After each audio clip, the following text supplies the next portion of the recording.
They might be very much alike, these two, or they might have absolutely nothing in common. We're going to compare the Samsung Galaxy S4 Zoom with the Samsung Galaxy S4. I'm Anton Dienod, this is Pocket Now, let's go check it out. If you're not paying attention to the details, you might think that the Samsung Galaxy S4 Zoom is a Samsung Galaxy S4 with a zoom lens. This is not true. The Zoom and the GS4 have a lot in common, like materials, overall design, software, etc., but not that many as Samsung wants you to think. To be quite honest, the Zoom has more in common with the Galaxy camera and the S4 Mini. Actually, it's an S4 Mini with a zoom lens, but that wouldn't have sounded that good in the marketing department. Before we dive in, let's get a couple of things out of the way. First, this is the octa-core Exynos 5 version GTI 9500. Second, for an in-depth look at the Samsung Galaxy S4, all of its features, make sure to check out our full review on Pocket Now. You should also subscribe to our social media to stay up to date with everything. As always, this video will focus on hardware, software and user experience, as well as the camera performance of the two. The usual hyperglazed polycarbonate, a familiar design, as well as the overused branding and naming is what these two have in common. The Galaxy S4, like we said in previous videos, or every time we had a chance to, is a rehash of the GS3 and Note 2 in terms of design and materials. One might say that Samsung is consistent, others may simply hate it. We'll say that the internals and the functionalities are making up for all of that. It is, after all, one of the best Android phones money can buy today. The Galaxy S4 Zoom, on the other hand, looks like something that could have resulted after the Galaxy camera and the S4 Mini had a baby. Dude, are you talking on your camera? That's what I usually get when people see me use it as my daily driver. No, it's a phone with zoom lens, is usually my reply, which gets waved off quickly. Looking at the Zoom from the front will make you instantly recognize a GS3 or an S4 Mini. It's a phone.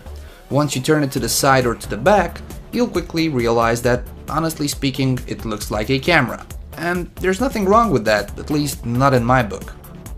Build quality and materials are as good as any Samsung phone, or as bad depending on your stance. Once you look at the internals, you'll see the huge difference between these two and come to realize that there's nothing S4 about the Zoom except its name.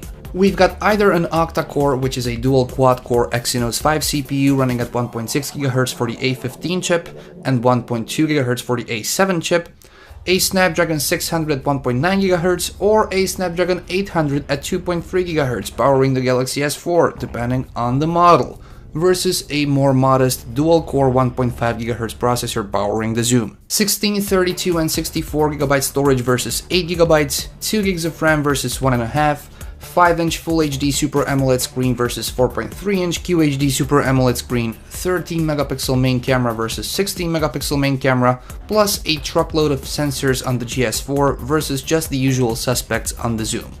This is not a Galaxy S4, and this is probably the last time we'll say this. On the software side, things look a little bit more alike, meaning we got Android 4.2.2 Jelly Bean running on both devices with Samsung's own TouchWiz user interface on top. However, due to the lack of certain sensors and functionalities on the Zoom, the user experience is inferior to the one on the S4 if you care about all the features present on the flagship. There's no Air View, Air Gesture or S-Health on the Zoom. If you don't care about these, you shouldn't be concerned. Another omission, just like in the S4 Mini's case, is the LED notification. You won't find it on the Zoom, and you won't find it in its settings either. And since we're talking about a 4.3-inch screen on the Zoom, the keyboard is lacking a fifth numeric row at the top. That aside, everything else seems to be the same, with some additional camera-oriented features on the Zoom. There are 25 shooting modes on the Zoom versus 12 on the S4. The camera interface, while similar at first glance, is also slightly tweaked on the Zoom to get you smart modes, favorite modes, and expert settings for program mode, manual mode, and color wizard. In the first case, you set the exposure and the shutter speed, and the aperture is being set automatically. In the second mode, you adjust the shutter speed and aperture, and in the third mode, you change the brightness, color saturation, contrast, and sharpness. You will also find a certain photo suggest application on the Zoom, which, based on your location, shows you interesting places to capture on film. And the ring around the lens acts as either a zoom setting ring or a quick launch when idle, jumping straight to a certain mode in the camera, as well as an in-call photo shooting shortcut. Editing images on the Zoom is similar to the GS4, with built-in tools for making your pictures more personal, like cropping, adjusting, applying effects, and so on. One of the biggest annoyances with the Zoom, in our case, is the inability of TouchWiz to function in landscape mode, while you're on the home screen, app tray, and other areas. We do understand that Samsung wants you to use this as a phone, but it comes naturally to hold it in landscape. Nothing a software update cannot fix is just there on our cons list alongside the lack of an LED notification. Even the focused assist light could have been a feasible solution. And while we're talking about the camera, this is how different these two, air quotes, phones are. The zoom lens extends for a maximum of 10 times optical zoom, and the results, to be honest, are impressive. We're glad to say that we're satisfied with the camera capabilities of the Zoom. That's not to say that the S4, or at least our Exynos S4, is a bad camera. No, it's one of the best out there. But let's take a look at some sample images so that you know exactly what we're referring to. In bright outdoors, they both capture and deliver great images. However, once you start to zoom in on things, the S4 simply cannot put up a fight with the optical zoom on the GS4 Zoom. Due to the lens construction, we also found macro performance to be superior on the Zoom, and as far as low light is concerned, the Zoom is far superior to the S4. So, who is the S4 Zoom for? If your shooting needs are limited to snapping a couple of shots in bright, sunny outdoors, where you can get close to your subject, it's definitely not for you. If you like your low light images, zoomed in subjects, blurred backgrounds, and manual settings, it is definitely for you, regardless if you are an amateur or semi-pro photographer on the go. It is for those who don't want to carry a camera and a phone at the same time.